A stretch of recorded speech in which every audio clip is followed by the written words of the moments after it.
বন্ধুরা, সবাইকে জানাই শুভ সকালের শুভেচ্ছা ও ভালোবাসা। তোমরা সবাই নিশ্চয়ই ভালো আছো, সুস্থ আছি। আমিও তোমাদের ভালোবাসায় সুস্থ আছি, ভালো আছি।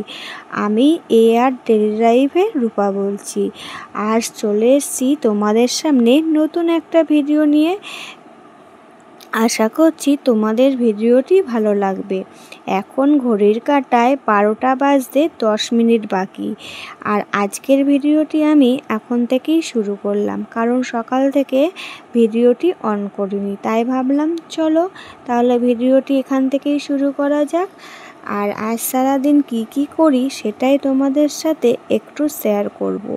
এইদিকে তোমরা দেখতেই পাচ্ছ সোনামা ঘুমাচ্ছে, মানে চান করিয়ে খাইয়ে ঘুম পাড়িয়ে দিয়েছি। আর এখন আমি চটজলদি চলে যাব রান্নাঘরে রান্না করতে। আর আমার কিন্তু অন ক্যামেরায় সব রান্না হয়ে গেছে। আর এখন শুধু ভাত আর আছে আলু দিয়ে ঝিঙে পোস্ত করতে বাকি। আর এদিকে আমি সোনামাকে চান করতে যাওয়ার আগে আমি ভাতটা বসিয়ে দিয়েছিলাম। এসে দেখছি ভাতটা হয়েও গেছে। তাহলে চলো ভাতটা আমি উপুর দিয়ে দিই। আর ভাতটা উপুর দেওয়ার পরে এদিকে আমি বসিয়ে দেব ঝিঙে আলু পোস্তটা, কারণ আলুটা আমি একটু ভাবাতে দেব। আর এদিকে আমার ছোটো আন্টির তো সুগার, তোমরা অনেকেই জানো। আর যারা নতুন বন্ধু তারা তো জানো না, ওর জন্যই বলে দিচ্ছি। আর আমার যেহেতু ছোটো আন্টির সুগার, ওর জন্য আলুটা আমি একটুখানি ভাবিয়ে নিই, তারপরে ঝিঙে আলু পোস্তটা করব। আলুটা বসিয়ে দিয়ে এরপর আমি চলে যাব ছাদে জামা কাপড় আনতে, কারণ অনেক সকালে জামা কাপড় আমি ছাদে মেলে দিয়েছিলাম। আর এদিকে যা খাকা পোড়া রোদ উঠেছে কি আর বলবো। আর আমি তো একটুকু সময় পাইনি যে ছাদে গিয়ে জামা কাপড়গুলো তুলে আনার। সেই কারণেই এখন ভাবলাম যে এই আলুটা একটু বসিয়ে দিয়ে গ্যাসটা কমিয়ে দিয়ে তাহলে ছাদের যত জামা কাপড় আছে তাহলে সেগুলো গিয়ে চটজলদি জামা কাপড়গুলো তুলে নিয়ে এসে তারপরে রান্না করব। কারণ তোমাদের বললাম সব রান্নাই আমার হয়ে গেছে, শুধু একটা পদেই রান্না বাকি আছে। আর এদিকে ছাদে এসে দেখি আর এক কাণ্ড। আর মানে সব জামা কাপড়গুলো, মানে কিছু জামা কাপড়গুলো নিচে পড়ে গেছে। এত হাওয়া দিচ্ছে যে ক্লিপ দেওয়া সত্ত্বেও জামা কাপড়গুলো নিচে পড়ে আছে। আর এদিকে আমার মানে সুতির নতুন শাড়িটা সেদিনকে পরে গেছিলাম শ্বশুরের কাজে, তোমরা দেখেছিলে। মানে রঙটাও কেমন যেন চলে গেছে। মানে 2-3 ঘন্টা যদি এত কড়া রোদে থাকে তাহলে রং তো চলবেই। আর এদিকে তোমাদের দাদাভাইয়ের ধুতিটা মেলে দিয়েছিলাম, মানে ধুয়ে দিয়েছি, সাবান কিংবা নুন দিইনি বলে কেমন খড়মড়ে হয়ে গেছে। মানে তুলতে এতটাই অসুবিধা হচ্ছিল, তোমরা দেখেই বুঝতে পারছো। যাই হোক, এক এক করে আমার সব জামা কাপড়গুলো তুলে বালতিতে রেখে দিই। আর যা বাদবাকি জামা কাপড়গুলো আছে সেটাও ভালো করে দেখে নিলাম, দেখলাম না ছাদে কোনো জামা কাপড় নেই। এবার বাদবাকি যা ক্লিপগুলো আছে আমি ওই কোটোটার মধ্যে ক্লিপগুলো ঢুকিয়ে নেব, মানে রেখে দেব। রেখে দিয়ে এবার চলে যাব নিচে। আর তোমাদের সাথে আর কোনো কিছু শেয়ার করিনি, কারণ শেয়ার করিনি বলতে আমি নিচে গিয়ে ঝটপট করে রান্না করে নিয়েছি। এখন ঘড়ির কাঁটায় মানে তোমাদের দেখালাম আমি 12টা বাজে তখন। এবার আমার 1 ঘন্টার মধ্যে আজকে রান্না হয়ে গেছে, কারণ একটা পদ রান্না করতে তো বেশিক্ষণ সময় লাগে না, কারণ সব গুছানোই আছে। আমি গুছিয়ে রেখেই আমি ছাদে এসেছি, গিয়ে ঝটপট করে রান্নাটা বসিয়ে দিয়েছিলাম।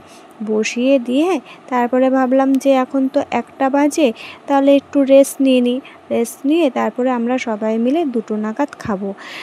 ওর জন্য তোমাদের সাথে আর শেয়ার করিনি। আর যখন খেতে বসবো তখন তোমাদের সাথে ভাবলাম দেখাবো। তারপর ভাবলাম না, আগে তোমাদের খাবারটাই দেখিয়ে দিই কী রান্না করেছি। আজকে রান্না করেছিলাম মুগের ডাল, না সরি মটরের ডাল করেছিলাম উচ্ছে দিয়ে, আর করেছিলাম ঝিঙে আলু পোস্ত, তোমরা তো ওটা দেখেছই, আর করেছি ঢ্যাঁড়স ভাজা গোল গোল করে।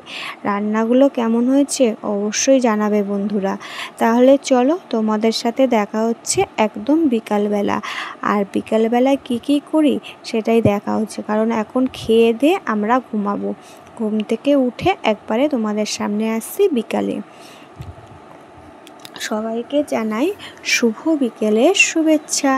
তাহলে চলো, আমি এখন যেহেতু বিকেল হয়ে গেছে, আর এদিকে আমার জামা কাপড়ও দেখো কত হয়ে গেছে, কারণ জামা কাপড় তো আমার কেচেছি সকালবেলা, সে তো দেখোছই তোমরা। জানো তো বন্ধুরা, আমার কাচতে যতটা কষ্ট লাগে না, গুছাতে ততটাই কষ্ট লাগে, কি আর করা যাবে। চলো ঝটপট করে সব গুছিয়ে নিই, আর যেগুলো আলমারিতে রাখার সেগুলো আলমারিতে রাখবো, আর যেগুলো শোকেসে রাখার সেগুলো শোকেসে রাখবো। তাহলে ঝটপট করে কাপড়টা গুছিয়ে নিচ্ছি, আর ভাবছি সোনামা যদি চলে আসে সব তো আবার আমার কাজের দেরি হয়ে যাবে, লন্ডভন্ড হয়ে যাবে। তোমাদের হয়তো এর আগের ভিডিওতে দেখিয়েছি আমি যে একদিকে আমি গুছাই ও আর একদিকে ও ছিটায়, এটাই তো বাচ্চাদের নীতি, তাই না বলো? আর এই কাপড়টা গুছিয়ে তারপরে এবার আলনায় যেগুলো রাখার সেগুলোই আলনায় রাখবো, আর যেগুলো সোনা মায়ের জামা সেগুলো খাটে রাখবো, আর সোনা মায়ের যেগুলো ভালো ভালো জামা সেগুলো ওর আলমারিতে রাখবো। তাহলে চলো ঝটপট করে সব জামা কাপড়গুলো গুছিয়ে নিয়ে তারপরে খাটের চাদরটা টান করে তারপরে ঝেড়ে নেব। এরপর ঘর বারান্দা যা আছে সব ঝাড় দিয়ে নেব।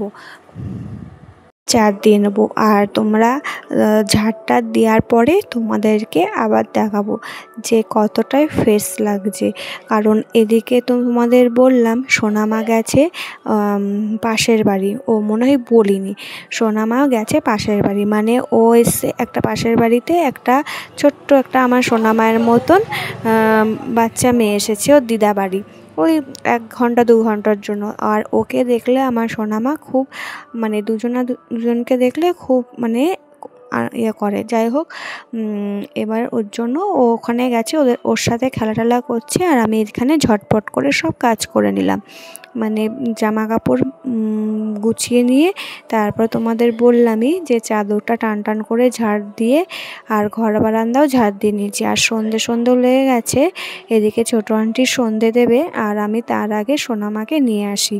এদিকে আমি রেডিও হয়ে গেছি, মাথা আঁচড়ে নিয়েছি, আর এই সামনের এই চুলটা না শুধু সামনে মুখের সামনে পড়ে, তাই পেছনে দিয়ে দিলাম। তাহলে চলো আজকের ভিডিওটি এই পর্যন্তই। ভিডিওটি ভালো লাগলে একটা করে লাইক কমেন্ট শেয়ার করে দেবে, আর মনে করে কিন্তু সবাই সাবস্ক্রাইব করে দেবে। আর যারা আমার নতুন বন্ধু তাদেরকে সবাইকে জানাই অসংখ্য ধন্যবাদ এইভাবে আমার পাশে থাকার জন্য।